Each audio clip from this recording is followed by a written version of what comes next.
הרב שגר תש"י, תשס"ז, 1949 עד 2007 ציוני דרך ביוגרפיים.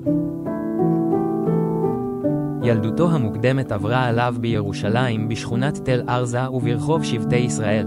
אחר כך עברה משפחתו לשכונת קריית משה. למד בבית הספר נווה עציון ובישיבה התיכונית נתיב מאיר, שניהם בירושלים. בשנת תשכ"ח, 1968, החל הרב שגר את לימודיו בישיבת ההסדר, כרם ביבנה, במסגרתה יצא לשירות הצבאי. הוא שובץ לצנחנים, ואחר כך הסב הצבא אותו עם שאר בני הישיבה לשירות בשריון. עם אנשי הצוות שלו, התותחן ישעיה הולץ והטען קשר שמואל אורלן, יצא למערכה במוצאי יום כיפור תשל"ד. ברמת הגולן נפגע הטנק שלהם פגיעה ישירה. אנשי הצוות נהרגו. הרב שגר נפצע ופונה לבית החולים רמב"ם שבחיפה. בספרו, ביום ההוא, מקונן הרב שגר על אובדנם. הרב שגר נשא את מרים זיו בשנת תשל"ג, 1973. לאחר נישואיו למד בכולל לרבנות של ישיבת הכותל כ2 שנים והוסמך לרבנות. על השתלשלות ההלכה ראו דבריו בספר, הליכות עולם.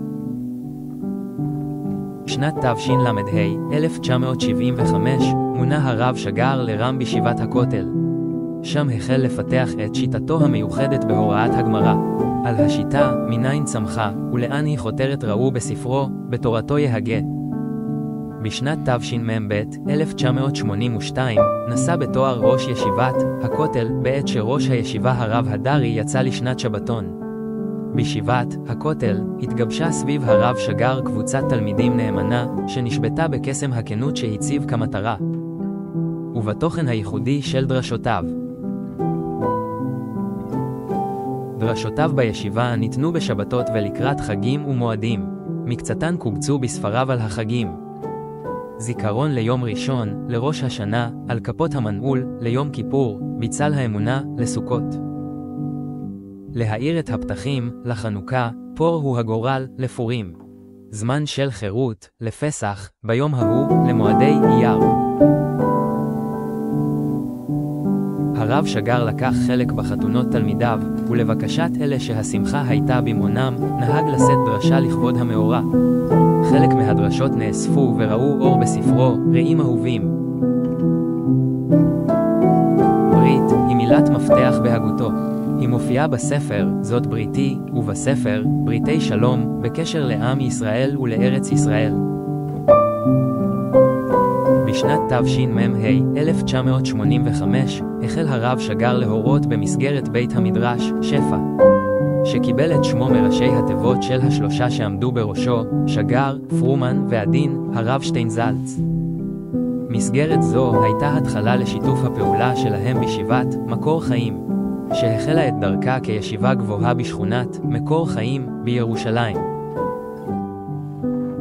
הרב שגר היה תלמיד חכם שהתבונן בפן הפנימי של תלמידי הישיבה, והם התמידו לבקש את הדרכתו ועצתו. בהשראת משנתו עמדו מתלמידיו ראשי ישיבות ומטפלים.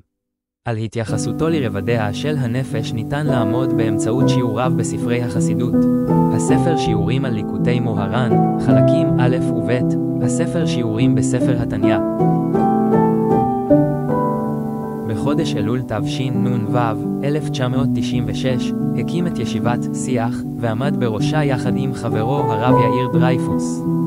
בשנותיה הראשונות פעלה הישיבה במבנה של תיכון בשכונת בית וגן בירושלים. לאחר מכן עברה לגבעת הדגן באפרת, ומילאה תפקיד חשוב בשימור האזור הצפוני של העיר תחת ריבונות יהודית. במהלך השנים הוסב שמה של הישיבה לשיח יצחק, על שמו של הרב דוקטור יצחק ברויר. הרב שגר השקיע את ראשו ורובו בלימוד התורה על כל חלקיה. ש"ס ופוסקים, הלכה ואגדה, מחשבה ומוסר, קבלה וחסידות.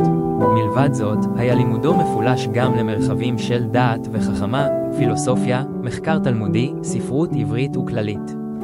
על שילובם של כל התחומים הללו במשנתו, ניתן לעמוד מתוך עיון בספרו, נהלך ברגש, אותיות שגר. אנו מזמינים אתכם להמשיך ולעקוב אחר החידושים מבית מדרשו של הרב שגר באמצעות ספריו, ובאלה שעתידים לצאת לאור באתר מכון כתבי הרב שגר.